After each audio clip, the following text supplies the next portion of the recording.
تو یہ حضور نے سنت مقرر کی ہے، یہی حضور کا طریقہ تھا، خلافت راشدہ میں یہی ہوتا رہا، ایون بنو امیہ کے دور میں بھی یہی ہوا۔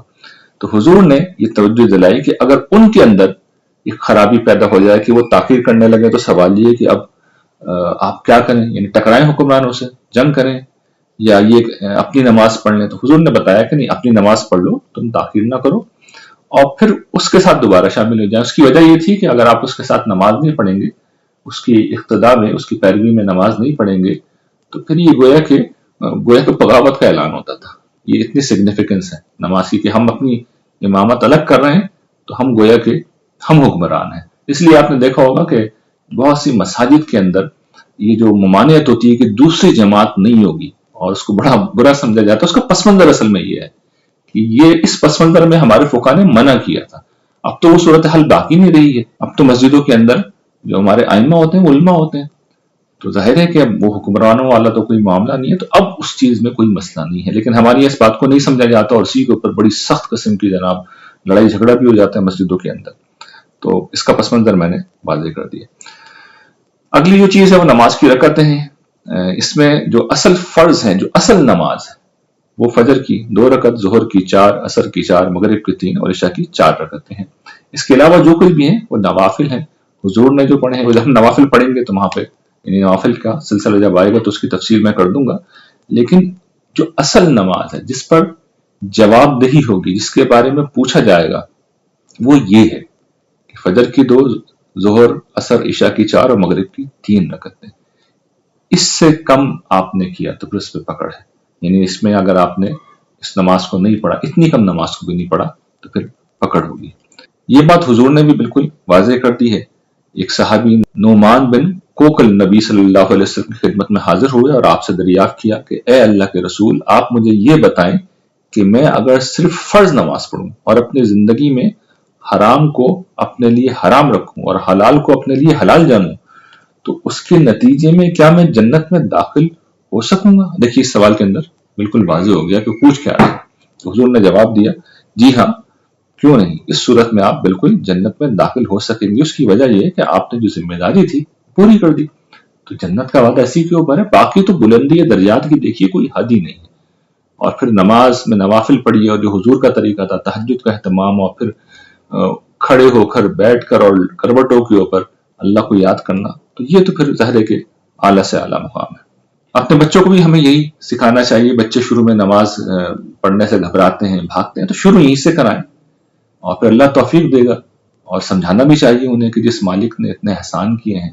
اس کی تو جتنی زیادہ شکر گزاری کی جائے کم ہے۔ لیکن یہ کہ شروع ایٹ لیسٹ یہاں سے کرائیں۔ بچہ خود شوق سے پڑھتا ہے، ساری پڑھتا ہے، تو بہت ہی اچھی بات ہے، لیکن ہم جانتے ہیں آج کل کے دور میں بچوں کو نماز پڑھانا آسان نہیں ہوتا۔ لیکن یہ رکعتیں اگر آپ پڑھیں گے تو ہارڈلی 20 منٹ میں یہ ساری چیزیں پوری ہو جائیں گی، یعنی پورے دن کے اندر بمشکل 20 منٹ لگیں گے۔ اگلا ٹاپک ہے نماز میں رعایت۔ قرآن مجید میں اور حضور کی سیرت میں بھی، حضور کی سنت میں بھی، حدیثوں میں بھی اس کی تفصیل ملتی ہے۔ 2 طرح کی رعایتیں ہیں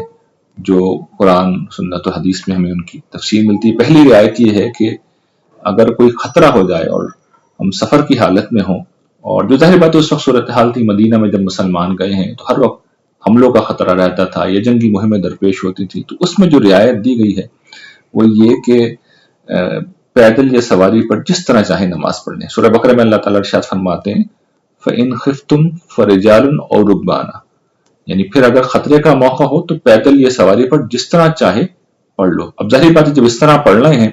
تو پھر کچھ نہ کچھ رعایت تو ہوگی، اور بعض چیزوں کا اہتمام ہی نہیں ہو سکے گا۔ مثال کے طور پر جماعت کا اہتمام کرنا بہت مشکل ہے، بلکہ ممکن ہی نہیں ہوگا۔ قبلہ رو ہونے کی پابندی بھی ظاہر ہے کہ اتنی آسان نہیں رہے گی، اس لیے کہ سواری میں تو صورتحال ایسی ہوتی ہے کہ بعض اوقات بالکل اپوزٹ سمت میں آپ جا رہے ہیں، اور بعض اوقات نماز کے اعمال بھی آپ جس طرح وہ مقرر ہیں آپ نہیں کر سکیں گے، تو رکوع یا سجدے میں بعض اوقات ان کی اصل شکل میں انہیں ادا کرنا ممکن نہیں ہوگا۔ تو یہ رعایت ہے، لیکن جب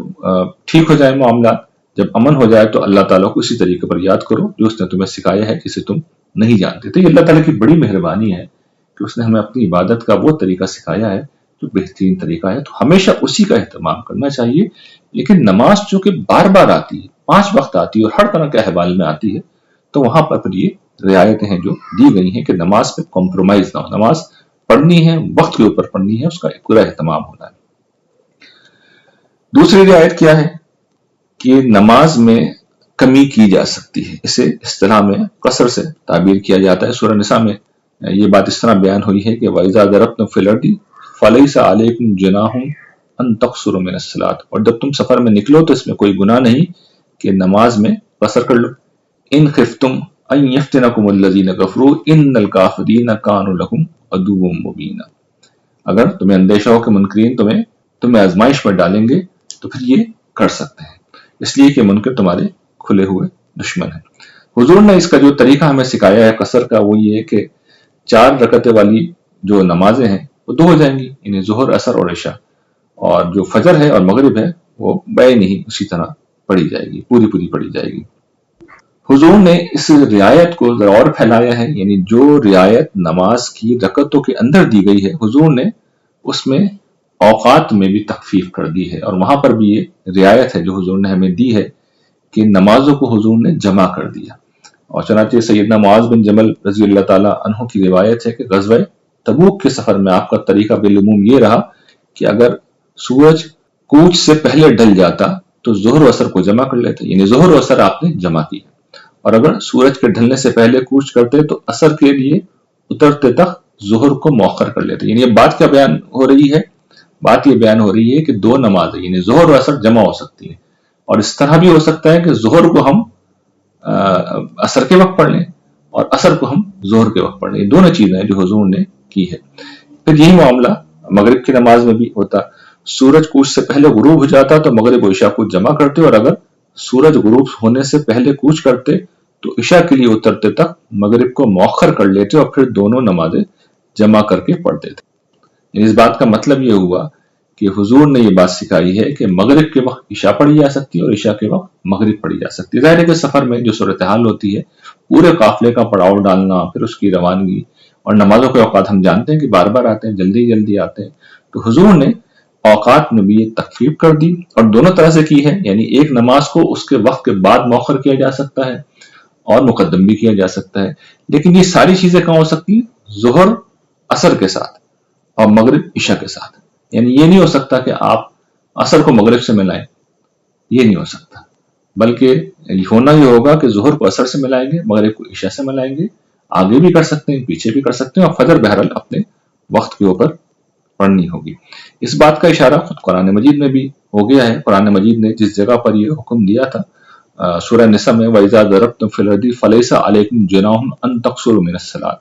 کہ تم قصر کر لو، اس میں کوئی حرج نہیں ہے۔ وہاں پر جو حکم جہاں پر ختم ہو رہا ہے تو اللہ تعالیٰ ارشاد فرماتے ہیں کہ فَإِذَا اطْمَأْنَنْتُمْ فَأَقِیمُوا الصَّلَاةَ، پھر جب تم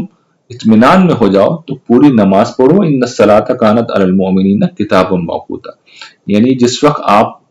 خطرے کی حالت سے نکل جائیں تو پھر آپ پوری نماز پڑھیں گے۔ یعنی یہاں پر جو کہ قصر کا ذکر کیا گیا ہے تو مطلب کمی کی گئی ہے، تو یہاں پہ اقیم الصلاۃ کا مطلب یہ ہے کہ پھر پوری نماز پڑھو، اہتمام کے ساتھ نماز پڑھو، اور پھر نماز مسلمانوں پر وقت کی پابندی کے ساتھ فرض کی گئی۔ اب یہ جو جملہ ہے کہ وقت کی پابندی کے ساتھ ذکر کی گئی ہے، بتا رہا ہے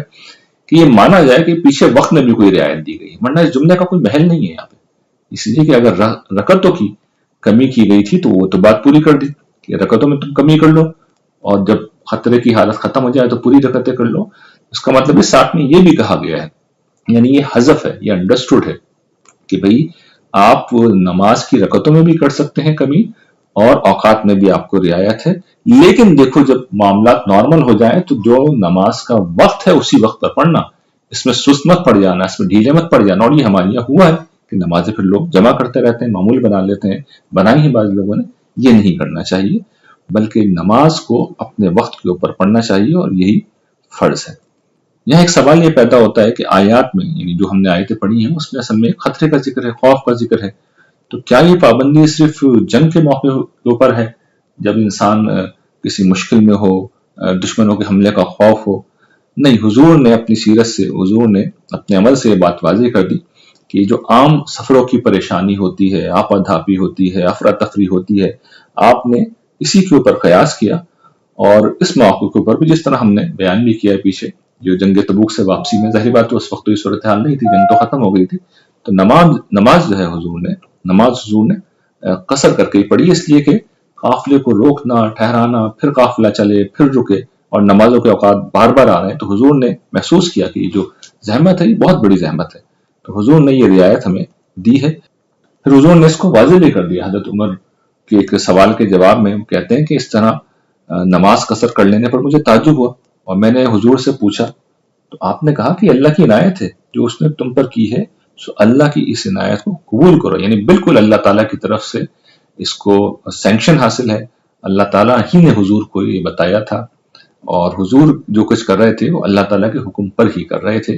یہ بات بالکل واضح ہے کہ حضور نے جو نتیجہ اخذ کیا تھا، ظاہر بات ہے حضور سے بڑھ کر قرآن کو کوئی بھی نہیں سمجھ سکتا، تو اللہ تعالیٰ نے حضور کے اس اجتہاد کو بالکل واضح کر دیا کہ ٹھیک ہے، آپ نے جو بات سمجھی ہے یہی اللہ تعالیٰ کی اپنی مراد بھی تھی۔ پھر روایت میں ایک اور رعایت کا اس طرح ذکر ہے کہ قافلے کو رکنے کی زحمت سے بچانے کے لیے نفل نمازیں بھی سواری پر بیٹھے ہوئے پڑھ لی ہے، تو یہ بھی اسی طرح کے سفر کا بیان ہے۔ پھر اسی طریقے سے حج کے موقع پہ بھی ہم جانتے ہیں کہ وہاں پر قصر و جمع کی جاتی ہے، وہ چونکہ جہاد کا ایک عمل ہے، گویا کہ جو کہ سمبلائز کیا گیا ہے حج کے موقع پر، تو وہاں پر بھی یہ سنت قائم کی گئی ہے کہ ظہر اثر کی نمازیں ہم جانتے ہیں کہ ایک ساتھ ملا کے پڑھی جاتی ہیں، اور پہلے پڑھ لی جاتی ہیں، یعنی ظہر کے وقت میں اثر پڑھ لی جاتی ہے، اور پھر مغرب عشاء کی نمازیں اس طرح ملا کے پڑھی جاتی ہیں کہ مؤخر کر دی جاتی ہیں، یعنی مغرب کی نماز عشاء کے وقت میں پڑھی جاتی ہے۔ باقی ایک سوال یہ بھی پیدا ہوتا ہے کہ یہ جو نمازوں کو جمع کیا گیا ہے، اس میں یہ ظہر اور عصر اور پھر مغرب اور عشاء کو کیوں جمع کیا گیا ہے، تو کیا یہ بھی اللہ تعالیٰ کی طرف سے؟ تو بالکل واضح ہوتا ہے، اللہ تعالیٰ ہی نے یہ بات واضح کی ہے۔ سورہ بنی اسرائیل میں اللہ تعالیٰ نے نمازوں کے جو اوقات بیان کیے وہ 3 اوقات بیان کر دیے ہیں۔ فرمایا اقیم الصلاۃ لدلوک الشمس الی غسق اللیل، کہ نماز قائم کرو، نماز کا اہتمام کرو زوال آفتاب کے اوقات سے شب کے تاریک ہو جانے تک۔ دیکھیے زوال آفتاب کیا ہے؟ ظہر و عصر، یہ ایک وقت ہے، اور پھر اس پر 2 نمازیں فرض کی گئی، ایک زوال کے آغاز پر اور دوسرا اس کی انتہا کے اوپر، یہ ظہر و عصر ہے۔ اور پھر سورج غروب ہونے کے بعد رات شروع ہو جاتی ہے، تو پہلی نماز مغرب کی یہاں آتی ہے، اور پھر اسی وقت میں دوسری نماز عشاء کی آتی ہے شب کے تاریک ہو جانے تک، اور یہیں سے وہ بات پھر اخذ کی گئی ہے کہ نماز کا، عشاء کی نماز کا جو وقت ہے فجر تک نہیں ہے، بلکہ غسق اللیل یعنی رات کے گہرا یا تاریک ہو جانے تک ہے۔ اور پھر 5ویں نماز قرآن الفجر، یعنی خاص کر فجر کی قرأت کا اہتمام۔ تو یہاں پہ بات واضح کر دیا ہے کہ اصل میں حضور نے بھی جب نمازوں کو جمع کیا ہے تو عین قرآن مجید کی منشا و عمدہ کی پابندی کی ہے، اور بالکل وہی بات ہے جو قرآن مجید نے کہی ہے، اور اسی طریقے سے حضور نے نماز ادا کی ہے۔ نمازوں میں ایک اور چیز بھی ہمیں قرآن مجید میں ملتی ہے، وہ یہ کہ حضور جب ساتھ ہوں اس وقت نماز پڑھنے کا ایک طریقہ بیان کیا گیا سورہ نساء میں، اور حدیث میں بھی اس کی بڑی تفصیل آتی ہے اور مختلف طریقے بیان ہوتے ہیں، لیکن میں اس کی تفصیل نہیں کر رہا، میں اس کو بیان ہی نہیں کر رہا، اس لیے کہ یہ جو عام طور پہ ہماری صلاۃ الخوف کے نام سے ایک نماز عام ہے، جو اس موقع پر گویا کہ حضور کے ساتھ جس طریقے سے پڑھنے کی تلقین کی گئی ہے، قرآن مجید بالکل واضح ہے سورہ نساء کی، جہاں پہ یہ آیت آئی ہے کہ وَإِذَا كُنْتَ فِيهِمْ کے الفاظ ہیں، پیغمبر جب تم ان کے درمیان میں ہو، تو پھر اصل میں اللہ تعالیٰ نے آپ کو بتایا ہے کہ اس طریقے سے نماز پڑھو۔ اس کی وجہ بالکل واضح تھی کہ دیکھیے سیدھی سی بات ہے، لوگ اپنی اپنی نماز پڑھ سکتے ہیں، انفرادی طور پر پڑھ سکتے ہیں، مسئلہ کیا ہے؟ مسئلہ حضور کے پیچھے نماز پڑھنا، یعنی کوئی معمولی بات نہیں ہے۔ اگر ایمان انسان کے اندر موجود ہے، آپ ذرا تصور کیجئے نا، حضور ذرا تشریف فرما ہو تو کس کی خواہش نہیں ہوگی کہ حضور کے پیچھے وہ نماز پڑھے؟ یعنی جہاد کرنے سے زیادہ اسے اچھا یہ لگے گا کہ حضور کے پیچھے وہ نماز پڑھے۔ حضور کوئی معمولی ہستی تو نہیں ہے، تو یہ خواہش تھی، صحابہ کرام میں تو بدرجہ اولی یہ خواہش تھی، تو اللہ تعالیٰ نے